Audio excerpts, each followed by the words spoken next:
Good morning. It's Friday, October 2nd, 2020. I'm Pastor Thor Ramsey with Center Church. This is Gospel for 5, where we take 5 minutes out of our day, focus on the gospel and the one who saved our souls. As mentioned, we're going through the book of Galatians, just line by line, to get some encouragement from the person of Christ, who is the gospel. So yesterday I'll just read this verse and we'll carry on into verse 8. Not that there is another gospel, but there are some who trouble you and want to distort the gospel of Christ. We talked about distort. There's only one gospel, but it can be distorted. And when you distort it, it becomes another gospel. It becomes a different gospel. It becomes a false gospel. Paul says this is amazing. But even if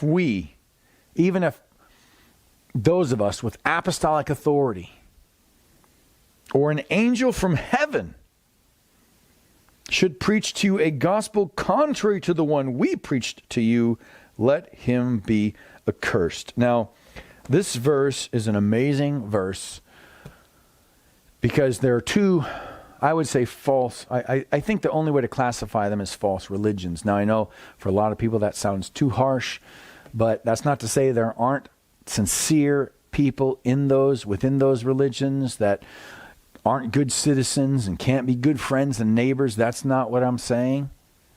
But again, we're not in a culture war. This isn't about, hey, let's get the most people to believe something, right? And you win. Most adherence wins. That's not how this works. It's about truth. We're in a truth war is really what this is about, because we have two religions, and this is basically how they both were birthed. Both Mormonism and Islam itself have this particular angel from heaven coming and giving the message. That's exactly how Mormonism was birthed, and Islam has that in it also. I remember talking to a Mormon in the parking lot of Walmart, it's probably been a couple years ago now, about the gospel.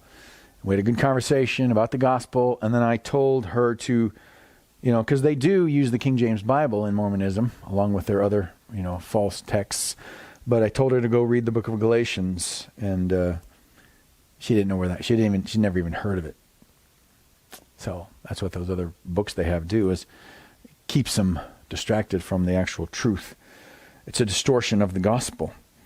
So here's the thing: if we, an angel from heaven, preach a gospel that's different than the one that the apostle Paul and the other apostles laid down, we find the truth of how to know the God of the universe in these pages of these ancient documents from the early church leaders, the apostles.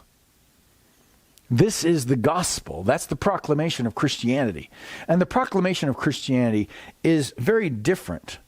We ran a video a few months ago. I don't know, it's a few months ago, but within the last few months, that I thought presented it very well, saying that in all these other religions, you have one person who says, I got the truth, and then I'll share that with a group of people. Christianity doesn't work that way. Christianity was always public. Jesus had a public ministry that people witnessed. His 12 disciples, his 12 apostles were with him all throughout his ministry. Right? And he was crucified publicly. He rose from the grave and then appeared publicly to groups of people, right? There were 100 people in the upper room. So Christianity begins this way. A group of people are given the truth by the risen Christ. And then they go tell other people. It's a very different scenario than one person trying to convince others what to believe. Christianity is a public faith. But this is the uncompromising nature. Whenever Christianity doesn't match this, and this is especially in the culture we live in today, and if you state it bluntly, and I just feel like there isn't time to tiptoe around this. It just has to be stated. You can go examine it for yourself. Right? You don't have to take my word for it. You can open up this book. You can read this book. You can pray to the God of the universe yourself and find out if this is not the case. Even if you disagree with it, what you can't deny is this is what Christianity has taught from day one, that if you believe any other gospel that's contrary to this gospel that the Apostle Paul preached, that the Apostle John preached, that the Apostle Peter preached, any other gospel will not save you. You will not find God through any of those other false gospels. I don't care how nice, I don't care how sincere, I don't care how bent on social justice you are. You will not find the God of the universe aside from this gospel, and that should give you pause. That should create an urgency in you to find out, are these things so? Now, what has God said to you today?